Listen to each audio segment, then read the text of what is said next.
ਸਤਨਾਮ ਸ਼੍ਰੀ ਵਾਹਿਗੁਰੂ ਸਾਹਿਬ ਜੀ। ਕਿਰਪਾ ਕਰਹੁ ਦੀਨ ਕੇ ਦਾਤੇ, ਮੇਰਾ ਗੁਣ ਅਵਗੁਣ ਨਾ ਵਿਚਾਰੂ ਕੋਈ। ਮਾਟੀ ਕਾ ਕਿਆ ਧੋਪੈ ਸੁਆਮੀ, ਮਾਨਸ ਕੀ ਗਤ ਏਹੀ। ਜਿਉ ਬੁਲਾਵਹਿ ਤਿਉ ਬੋਲੈ ਸੁਆਮੀ, ਕੁਦਰਤ ਕਵਨ ਹਮਾਰੀ।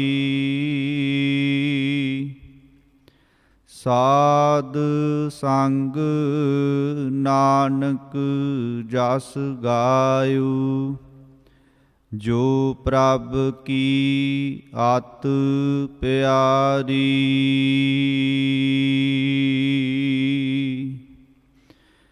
ਤੇਰੇ ਕਵਨ ਕਵਨ ਗੁਣ ਕਹਿ ਕਹਿ ਗਾਵਾਂ,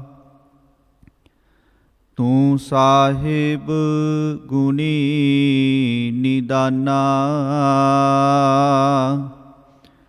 ਤੁਮਰੀ ਮਹਿਮਾ ਬਰਨ ਨਾ ਸਾਕੋ, ਤੂੰ ਠਾਕੁਰ ਊਚ ਭਗਵਾਨਾ। ਸਰਕਾਰ-ਏ ਕੁਲ ਆਲਮ, ਰਹਿਮਤਾਂ ਦੇ ਮੁਜੱਸਮੇ ਸਤਿਗੁਰੂ ਧੰਨ ਧੰਨ ਸ੍ਰੀ ਗੁਰੂ ਗ੍ਰੰਥ ਸਾਹਿਬ ਮਹਾਰਾਜ ਜੀ ਦੀ ਪਾਵਨ ਹਜ਼ੂਰੀ ਦੇ ਅੰਦਰ ਸੋਭਾਇਮਾਨ ਗੁਰੂ ਪਿਆਰੀ ਗੁਰੂ ਸਵਾਰੀ ਖਾਲਸਾ ਰੂਪ ਸਾਧ ਸੰਗਤ ਜੀਓ, ਸਤਿਗੁਰੂ ਜੀ ਦੀ ਰਹਿਮਤ ਹੋਈ ਹੈ। ਗੁਰਮਤਿ ਵਿਚਾਰਾਂ ਕਰਨ ਦਾ ਸੁਭਾਗਾ ਸਮਾਂ ਪ੍ਰਾਪਤ ਹੋਇਆ ਹੈ। ਆਓ ਵਿਚਾਰਾਂ ਦੀ ਆਰੰਭਤਾ ਤੋਂ ਪਹਿਲਾਂ ਸਤਿਗੁਰੂ ਜੀ ਦੀ ਬਖਸ਼ਿਸ਼ ਦੁਹਰਾਈਏ। ਸਾਰੇ ਹੀ ਪਿਆਰ ਸਤਿਕਾਰ ਨਾਲ ਆਖੀਏ ਜੀ, ਵਾਹਿਗੁਰੂ ਜੀ ਕਾ ਖਾਲਸਾ, ਵਾਹਿਗੁਰੂ ਜੀ ਕੀ ਫਤਿਹ। ਜਦੋਂ ਅਸੀਂ ਧੰਨ ਧੰਨ ਸ੍ਰੀ ਗੁਰੂ ਤੇਗ ਬਹਾਦਰ ਮਹਾਰਾਜ ਜੀ ਦੀ ਬਾਣੀ ਵੱਲ ਝਾਤ ਮਾਰਦੇ ਹਾਂ, ਧੰਨ ਧੰਨ ਸ੍ਰੀ ਗੁਰੂ ਤੇਗ ਬਹਾਦਰ ਮਹਾਰਾਜ ਸੱਚੇ ਪਾਤਸ਼ਾਹ ਜੀ ਨੇ ਰਹਿਮਤ ਕੀਤੀ। ਇਸ ਮਨੁੱਖੀ ਜੀਵਨ ਦੇ ਅੰਦਰ ਤਿੰਨ ਅਵਸਥਾਵਾਂ ਆਉਂਦੀਆਂ ਨੇ। ਉਹਨਾਂ ਤਿੰਨ ਅਵਸਥਾਵਾਂ ਨੂੰ ਬਚਪਨ, ਜਵਾਨੀ ਅਤੇ ਬੁਢੇਪਾ ਕਿਹਾ ਜਾਂਦਾ ਹੈ। ਧੰਨ ਸ੍ਰੀ ਗੁਰੂ ਤੇਗ ਬਹਾਦਰ ਮਹਾਰਾਜ ਜੀ ਨੇ ਰਹਿਮਤ ਕੀਤੀ ਹੈ। ਇਹ ਤਿੰਨੇ ਅਵਸਥਾਵਾਂ ਜੇਕਰ ਪਰਮਾਤਮਾ ਦੇ ਨਾਮ ਤੋਂ ਬਿਨਾਂ ਬਤੀਤ ਹੁੰਦੀਆਂ ਨੇ ਤੇ ਤਿੰਨੇ ਹੀ ਅਵਸਥਾਵਾਂ ਪਰਮਾਤਮਾ ਦੇ ਨਾਮ ਤੋਂ ਬਿਨਾਂ ਬੇਕਾਰ ਚਲੀਆਂ ਜਾਂਦੀਆਂ ਨੇ। ਧੰਨ ਧੰਨ ਸ੍ਰੀ ਗੁਰੂ ਤੇਗ ਬਹਾਦਰ ਮਹਾਰਾਜ ਜੀ ਦੇ ਪਾਵਨ ਬਚਨ ਨੇ, ਬਾਲ ਜਵਾਨੀ ਅਰ ਬਿਰਧ ਫੁਨ, ਤੀਨ ਅਵਸਥਾ ਜਾਨ, ਕਹੋ ਨਾਨਕ ਹਰ ਭਜਨ ਬਿਨ, ਬਿਰਥਾ ਸਭ ਹੀ ਮਾਨ। ਅੱਜ ਸਮੁੱਚਾ ਜਗਤ ਬਾਲਾ ਪ੍ਰੀਤਮ ਧੰਨ ਧੰਨ ਸ੍ਰੀ ਗੁਰੂ ਹਰਿਕ੍ਰਿਸ਼ਨ ਸਾਹਿਬ ਮਹਾਰਾਜ ਜੀ ਦਾ ਪ੍ਰਕਾਸ਼ ਪੁਰਬ ਮਨਾ ਰਿਹਾ ਅਤੇ ਆਪਾਂ ਦਾਤੇ ਦੇ ਜੀਵਨ ਵਿੱਚੋਂ ਇਸ ਵਿਚਾਰ ਨੂੰ ਸਾਂਝਾ ਕਰਨਾ ਹੈ। ਧੰਨ ਧੰਨ ਸ੍ਰੀ ਗੁਰੂ ਹਰਿਕ੍ਰਿਸ਼ਨ ਸਾਹਿਬ ਮਹਾਰਾਜ ਸੱਚੇ ਪਾਤਸ਼ਾਹ ਜੀ ਦਾ ਪ੍ਰਕਾਸ਼ 1656 ਈਸਵੀ ਨੂੰ ਕੀਰਤਪੁਰ ਸਾਹਿਬ ਦੀ ਪਾਵਨ ਧਰਤੀ 'ਤੇ ਧੰਨ ਧੰਨ ਸ੍ਰੀ ਗੁਰੂ ਹਰਿਰਾਏ ਸਾਹਿਬ ਮਹਾਰਾਜ ਜੀ ਦੇ ਘਰ ਮਾਤਾ ਕ੍ਰਿਸ਼ਨ ਕੌਰ ਜੀ ਦੀ ਕੁੱਖ ਤੋਂ ਹੁੰਦਾ ਹੈ। ਛੋਟੀ ਉਮਰ ਦੇ ਵਿੱਚ ਹੀ, ਬਚਪਨ ਦੇ ਵਿੱਚ ਹੀ ਧੰਨ ਧੰਨ ਸ੍ਰੀ ਗੁਰੂ ਹਰਿਕ੍ਰਿਸ਼ਨ ਸਾਹਿਬ ਮਹਾਰਾਜ ਸੱਚੇ ਪਾਤਸ਼ਾਹ ਜੀ ਦਾ ਝੁਕਾਅ ਬਾਣੀ ਵੱਲ ਹੈ, ਬਾਣੀ ਨਾਲ ਪਿਆਰ ਹੈ, ਗੁਰਸਿੱਖੀ ਨਾਲ ਪਿਆਰ ਹੈ।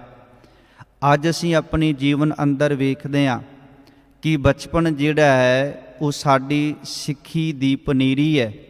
ਅਤੇ ਜੇਕਰ ਅਸੀਂ ਅੱਜ ਆਪਣੇ ਬਚਪਨ ਨੂੰ ਅਸੀਂ ਸੰਭਾਲ ਲੈਂਦੇ ਹਾਂ ਅਤੇ ਆਉਣ ਵਾਲੇ ਸਮੇਂ ਦੇ ਅੰਦਰ ਅੱਜ ਨੌਜਵਾਨ ਪੀੜ੍ਹੀ ਦੇ ਵਿੱਚ ਜਿਹੜੀ ਗਿਰਾਵਟ ਆਈ ਹੈ ਉਸ ਗਿਰਾਵਟ ਤੋਂ ਅਸੀਂ ਬਚ ਸਕਦੇ ਹਾਂ। ਕਿਉਂਕਿ ਜੇ ਬੀਜ ਨਰੋਆ ਹੋਏਗਾ ਅਤੇ ਨਰੋਏ ਬੀਜ ਤੋਂ ਫਸਲ ਜਿਹੜੀ ਹੈ, ਬੂਟਾ ਜਿਹੜਾ ਹੈ, ਪੌਦਾ ਜਿਹੜਾ ਹੈ, ਫਲ ਜਿਹੜਾ ਹੈ ਉਹ ਵਧੀਆ ਪ੍ਰਾਪਤ ਹੁੰਦਾ ਹੈ। ਅਤੇ ਧੰਨ ਗੁਰੂ ਹਰਿਕ੍ਰਿਸ਼ਨ ਸਾਹਿਬ ਮਹਾਰਾਜ ਸੱਚੇ ਪਾਤਸ਼ਾਹ ਜੀ ਦਾ ਜੀਵਨ ਇਸ ਗੱਲ ਵੱਲ ਸਾਨੂੰ ਸੁਚੇਤ ਕਰਦਾ ਹੈ ਕਿ ਅਸੀਂ ਆਪਣੀ ਜੀਵਨ ਦੇ ਅੰਦਰ ਬਚਪਨ ਨੂੰ ਕਿਵੇਂ ਸੰਭਾਲਣਾ ਹੈ। ਛੋਟੀ ਉਮਰ ਦੇ ਵਿੱਚ ਹੀ ਧੰਨ ਧੰਨ ਸ਼੍ਰੀ ਗੁਰੂ ਹਰਿਕ੍ਰਿਸ਼ਨ ਸਾਹਿਬ ਮਹਾਰਾਜ ਸੱਚੇ ਪਾਤਸ਼ਾਹ ਜੀ ਪਿਤਾ ਗੁਰੂ ਜੀ ਦੇ ਕੋਲ ਲੈ ਕੇ ਗੁਰਬਾਣੀ ਨਾਲ ਪਿਆਰ ਹੈ, ਗੁਰਸਿੱਖੀ ਨਾਲ ਪਿਆਰ ਹੈ। ਭਾਵੇਂ ਕਿ ਇਹਨਾਂ ਦੇ ਵੱਡੇ ਭਰਾ ਤਾਂ ਬਾਬਾ ਰਾਮ ਰਾਏ ਜੀ ਵੀ ਨੇ। ਦੋਵੇਂ ਭਰਾ ਆਪਸ ਵਿੱਚ ਮਿਲ ਕੇ ਗੁਰਬਾਣੀ ਦਾ ਪਾਠ ਕਰਦੇ ਹੈ। ਇੱਕ ਦਿਨ ਧੰਨ ਗੁਰੂ ਹਰਿਰਾਏ ਸਾਹਿਬ ਮਹਾਰਾਜ ਸੱਚੇ ਪਾਤਸ਼ਾਹ ਜੀ ਨੂੰ ਸੰਗਤ ਨੇ ਪੁੱਛਣਾ ਕੀਤਾ, ਮਾਲਕ ਜੀ ਤੁਸੀਂ ਦੋਵਾਂ ਬੱਚਿਆਂ ਦੇ ਨਾਲ ਬਰਾਬਰ ਦਾ ਪਿਆਰ ਕਰਦੇ ਹੋ, ਦੋਵੇਂ ਬੱਚੇ ਤੁਹਾਡੇ ਸੇਵਾ ਕਰਦੇ ਆ, ਦੋਵੇਂ ਬੱਚੇ ਤੁਹਾਡੇ ਪਿਆਰ ਨਾਲ ਗੁਰਬਾਣੀ ਪੜ੍ਹਦੇ ਆ, ਪਰ ਅਸੀਂ ਤੁਹਾਨੂੰ ਪੁੱਛਣਾ ਚਾਹੁੰਦੇ ਹਾਂ ਕਿ ਹਰੇਕ ਗੁਰੂ ਸਾਹਿਬਾਨ ਨੇ ਜਾਣ ਤੋਂ ਪਹਿਲਾਂ ਆਪਣੇ ਤਖਤ 'ਤੇ ਬਿਠਾਉਣ ਦੀ ਪਰਖ ਕੀਤੀ ਹੈ। ਤੁਸੀਂ ਇਹਨਾਂ ਦੋਵਾਂ ਦੇ ਵਿੱਚੋਂ ਕਿਹਨੂੰ ਸਭ ਤੋਂ ਵੱਧ ਪਿਆਰ ਕਰਦੇ ਹੋ? ਧੰਨ ਗੁਰੂ ਹਰਿਰਾਏ ਸਾਹਿਬ ਮਹਾਰਾਜ ਸੱਚੇ ਪਾਤਸ਼ਾਹ ਜੀ ਨੇ ਪਰਖ ਵਾਸਤੇ ਇੱਕ ਸੂਈ ਦਿੱਤੀ ਹੈ। ਕਹਿੰਦੇ ਜਿੱਥੇ ਦੋਵੇਂ ਸਾਡੇ ਸਾਹਿਬਜ਼ਾਦੇ ਗੁਰਬਾਣੀ ਦਾ ਪਾਠ ਕਰ ਰਹੇ ਹੋਣ ਤੇ ਉਹਨਾਂ ਦੇ ਤੁਸੀਂ ਇਸ ਬੂਈ ਚਬੋ ਕੇ ਵੇਖਣਾ, ਜਿਹੜਾ ਤੇ ਇਸ ਸੂਈ ਚੁਭਣ ਦੇ ਨਾਲ ਤੜਫ ਉੱਠਿਆ ਸਮਝ ਲਓ ਉਹ ਹਜੇ ਕੱਚਾ ਹੈ, ਉਹਦੇ ਅੰਦਰ ਗੁਰਬਾਣੀ ਘਰ ਨਹੀਂ ਕੀਤੀ। ਪਰ ਜਦੋਂ ਇਹ ਪਰਖ ਕੀਤੀ ਗਈ, ਇਸ ਪਰਖ ਦੇ ਵਿੱਚ ਬਾਬਾ ਰਾਮ ਰਾਏ ਜੀ ਨੂੰ ਜਦੋਂ ਸੂਈ ਚਬੋਈ ਤੇ ਬਾਬਾ ਰਾਮ ਜੀ ਤੜਫ ਪਏ, ਬੜਾ ਬੁਰਾ ਭਲਾ ਵੀ ਬੋਲੇ। ਪਰ ਜਦੋਂ ਧੰਨ ਸ਼੍ਰੀ ਗੁਰੂ ਹਰਿਕ੍ਰਿਸ਼ਨ ਸਾਹਿਬ ਮਹਾਰਾਜ ਜੀ ਜਿਹੜੇ ਹਜੇ ਗੁਰੂ ਨਹੀਂ ਬਣੇ, ਉਹਨਾਂ ਦੇ ਜਦੋਂ ਇਹ ਸੂਈ ਚਬੋਈ ਗਏ ਤੇ ਅਡੋਲ ਰਹੇ, ਅਡਿੱਗ ਰਹੇ, ਕਿਉਂਕਿ ਧੰਨ ਸ਼੍ਰੀ ਗੁਰੂ ਹਰਿਕ੍ਰਿਸ਼ਨ ਸਾਹਿਬ ਮਹਾਰਾਜ ਜੀ ਦੇ ਹਿਰਦੇ ਦੇ ਅੰਦਰ ਪਰਮਾਤਮਾ ਦਾ ਨਾਮ ਵਸ ਚੁੱਕਿਆ ਹੈ। ਤੇ ਧੰਨ ਗੁਰੂ ਰਾਮਦਾਸ ਮਹਾਰਾਜ ਸੱਚੇ ਪਾਤਸ਼ਾਹ ਜੀ ਕਿਰਪਾ ਕਰਦੇ ਨੇ, ਜਿਨ੍ਹਾਂ ਦੇ ਹਿਰਦੇ ਦੇ ਅੰਦਰ ਪਰਮਾਤਮਾ ਦਾ ਨਾਮ ਵਸ ਜਾਏ, ਉਹਨਾਂ ਦੇ ਅੰਦਰ ਐਡੀ ਵੱਡੀ ਤਾਕਤ ਆ ਜਾਂਦੀ ਹੈ ਕਿ ਉਹ ਵੱਡੇ ਤੋਂ ਵੱਡੇ ਦੁੱਖਾਂ ਨੂੰ ਦੂਰ ਕਰਨ ਦੇ ਵਿੱਚ ਸਮਰੱਥ ਹੋ ਸਕਦੇ ਹੈ। ਧੰਨ ਗੁਰੂ ਰਾਮਦਾਸ ਮਹਾਰਾਜ ਜੀ ਦੇ ਪਾਵਨ ਬਚਨ, ਮੇਰੇ ਹੀਅਰੈ ਰਤਨ ਨਾਮ ਹਰ ਬਸਿਆ, ਗੁਰ ਹਾਥ ਧਰਿਓ ਮੇਰੇ ਮਾਥਾ, ਜਨਮ ਜਨਮ ਕੇ ਕਿਲ ਵਿਕ ਦੁਖ ਉਤਰੇ, ਗੁਰ ਨਾਮ ਦਿਓ ਰਿਨ ਲਾਥਾ। ਜਨਮਾਂ ਜਨਮਾਂ ਦੇ ਪਾਪ ਤੇ ਜਨਮਾਂ ਜਨਮਾਂ ਦੇ ਦੁੱਖ ਉਹਦੇ ਉਤਰ ਜਾਂਦੇ ਆ ਜਿਹਦੇ ਹਿਰਦੇ ਦੇ ਵਿੱਚ ਨਾਮ ਪ੍ਰਵੇਸ਼ ਕਰ ਗਿਆ। ਤੇ ਬਾਅਦ ਵਿੱਚ ਜਾ ਕੇ ਧੰਨ ਗੁਰੂ ਗੋਬਿੰਦ ਸਿੰਘ ਮਹਾਰਾਜ ਸੱਚੇ ਪਾਤਸ਼ਾਹ ਜੀ ਨੇ ਵੀ ਇਹ ਰਹਿਮਤ ਕੀਤੀ ਕਿ ਸ੍ਰੀ ਹਰਿ ਕ੍ਰਿਸ਼ਨ ਧਿਆਈ ਹੈ, ਜਿਸ ਡਿਠੇ ਸਭ ਦੁੱਖ ਜਾਏ। ਕਿ ਧੰਨ ਗੁਰੂ ਹਰਿਕ੍ਰਿਸ਼ਨ ਸਾਹਿਬ ਮਹਾਰਾਜ ਸੱਚੇ ਪਾਤਸ਼ਾਹ ਜੀ ਨੂੰ ਧਿਆਇਆ, ਉਹਨਾਂ ਦੇ ਦਰਸ਼ਨ ਕੀਤਿਆਂ ਅਨੇਕਾਂ ਤਰ੍ਹਾਂ ਦੇ ਦੁੱਖ ਜਿਹੜੇ ਹੈ ਉਹ ਟੁੱਟ ਜਾਂਦੇ ਹੈ। ਫਿਰ ਧੰਨ ਗੁਰੂ ਹਰਿਰਾਏ ਸਾਹਿਬ ਮਹਾਰਾਜ ਸੱਚੇ ਪਾਤਸ਼ਾਹ ਜੀ ਨੇ ਆਪਣੀ ਜ਼ਿੰਦਗੀ ਦੇ ਅੰਦਰ ਇਹ ਪਰਖ ਕੀਤੀ ਤੇ ਇਸ ਪਰਖ ਵਿੱਚੋਂ ਇਹਨਾਂ ਦੇ ਛੋਟੇ ਸੁਪੁੱਤਰ ਸ੍ਰੀ ਹਰਿਕ੍ਰਿਸ਼ਨ ਮਹਾਰਾਜ ਜੀ ਪਾਸ ਹੋਏ। ਤੇ ਉਸੇ ਸਮੇਂ ਦਿੱਲੀ ਦਰਬਾਰ ਵਿੱਚੋਂ ਔਰੰਗਜ਼ੇਬ ਦੇ ਬਾਦਸ਼ਾਹ ਦੇ ਦਰਬਾਰ ਵਿੱਚੋਂ ਇੱਕ ਪਰਵਾਨਾ ਆਉਂਦਾ ਹੈ। ਧੰਨ ਗੁਰੂ ਹਰਿਰਾਏ ਸਾਹਿਬ ਮਹਾਰਾਜ ਸੱਚੇ ਪਾਤਸ਼ਾਹ ਜੀ ਨੂੰ ਬੁਲਾਇਆ ਜਾਂਦਾ ਹੈ ਦਿੱਲੀ ਦਰਬਾਰ ਵਿੱਚ।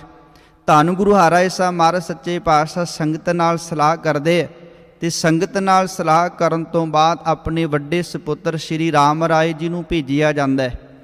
ਰਾਮ ਰਾਏ ਜੀ ਨੂੰ ਤੁਰਨ ਤੋਂ ਪਹਿਲਾਂ ਧੰਨ ਗੁਰੂ ਹਰਿਰਾਏ ਸਾਹਿਬ ਮਹਾਰਾਜ ਸੱਚੇ ਪਾਤਸ਼ਾਹ ਬਚਨ ਕਰਦੇ ਆ, ਪੁੱਤਰ ਜੀ ਜਿੰਨਾ ਚਿਰ ਤੁਸੀਂ ਗੁਰੂ ਨਾਨਕ ਸਾਹਿਬ ਜੀ ਦੀ ਵਿਚਾਰਧਾਰਾ ਦੇ ਅਨੁਸਾਰ ਚੱਲਦੇ ਰਹੋਗੇ ਹਮੇਸ਼ਾ ਤੁਹਾਡੀ ਜਿੱਤ ਹੋਏਗੀ। ਤੇ ਜਿਸ ਦਿਨ ਤੁਸੀਂ ਗੁਰੂ ਨਾਨਕ ਸਾਹਿਬ ਦੀ ਵਿਚਾਰਧਾਰਾ ਤੋਂ ਉਲਟ ਚੱਲ ਪਏ, ਵਿਚਾਰ ਦੇ ਉਲਟ ਹੋ ਗਏ, ਤੇ ਇਹਦੇ ਵਿੱਚ ਤੁਹਾਡਾ ਨੁਕਸਾਨ ਹੋ ਸਕਦਾ ਹੈ। ਧੰਨ ਗੁਰੂ ਹਰਿਰਾਏ ਸਾਹਿਬ ਮਹਾਰਾਜ ਸੱਚੇ ਪਾਤਸ਼ਾਹ ਜੀ ਨੇ ਆਪਣੇ ਵੱਡੇ ਸੁਪੁੱਤਰ ਸ੍ਰੀ ਰਾਮ ਰਾਏ ਜੀ ਨੂੰ ਦਿੱਲੀ ਦਰਬਾਰ ਵਿੱਚ ਭੇਜਿਆ। ਇੱਥੇ ਔਰੰਗਜ਼ੇਬ ਬਾਦਸ਼ਾਹ ਨੇ ਬੜੇ ਸਵਾਲ ਜਵਾਬ ਕੀਤੇ, ਜਿਹਦੇ ਵਿੱਚ ਬਾਬਾ ਰਾਮ ਰਾਏ ਜੀ ਨੇ ਬੜੇ ਸੁਤੰਦਰ ਤਰੀਕੇ ਦੇ ਨਾਲ, ਸੁਚੱਜੇ ਤਰੀਕੇ ਦੇ ਨਾਲ ਉਹਨਾਂ ਦੇ ਉੱਤਰ ਦਿੱਤੇ। ਪਰ ਹੌਲੀ ਹੌਲੀ ਬਾਦਸ਼ਾਹ ਦੇ ਦਰਬਾਰ ਦੀ ਚਮਕ ਦਮਕ ਨੇ ਬਾਬਾ ਰਾਮ ਰਾਏ ਜੀ ਦਾ ਹਿਰਦਾ ਮੋਲਿਆ। ਤੇ ਜਦੋਂ ਇਸ ਪੰਕਤੀ ਦੀ ਗੱਲ ਚੱਲੀ, ਔਰੰਗਜ਼ੇਬ ਬਾਦਸ਼ਾਹ ਵੱਲੋਂ ਪੁੱਛਿਆ ਗਿਆ ਕਿ ਤੁਹਾਡੇ ਗ੍ਰੰਥ ਵਿੱਚ, ਤੁਹਾਡੀ ਬਾਣੀ ਵਿੱਚ ਲਿਖਿਆ ਹੈ ਕਿ ਮਿੱਟੀ ਮੁਸਲਮਾਨ ਕੀ ਪੀੜੈ ਪਈ ਘੁਮਿਆਰ, ਇਹਦੇ ਕੀ ਅਰਥ ਨੇ? ਤੇ ਇੱਥੇ ਫਿਰ ਬਾਬਾ ਰਾਮ ਰਾਏ ਜੀ ਨੇ ਸੋਚਿਆ ਜੇਕਰ ਮੈਂ ਇਹਦੇ ਸਹੀ ਅਰਥ ਦੱਸ ਦਿੱਤੇ ਤੇ ਬਾਦਸ਼ਾਹ ਦੇ ਦਰਬਾਰ ਵਿੱਚ ਜਿਹੜੀ ਚਮਕ ਦਮਕ ਹੈ, ਜਿਹੜਾ ਇੱਥੋਂ ਦਾ ਮਾਨ ਸਤਿਕਾਰ ਹੈ, ਮੇਰਾ ਜਾਂਦਾ ਨਾ ਰਹੇ। ਤੇ ਉਹਨਾਂ ਨੇ ਬਾਦਸ਼ਾਹ ਦੇ ਦਰਬਾਰ ਵਿੱਚ ਇਹ ਕਹਿ ਦਿੱਤਾ, ਬਾਦਸ਼ਾਹ ਜੀ ਨਹੀਂ, ਇੱਥੇ ਮੁਸਲਮਾਨ ਨਹੀਂ, ਇੱਥੇ ਬੇਈਮਾਨ ਦੀ ਹੈ।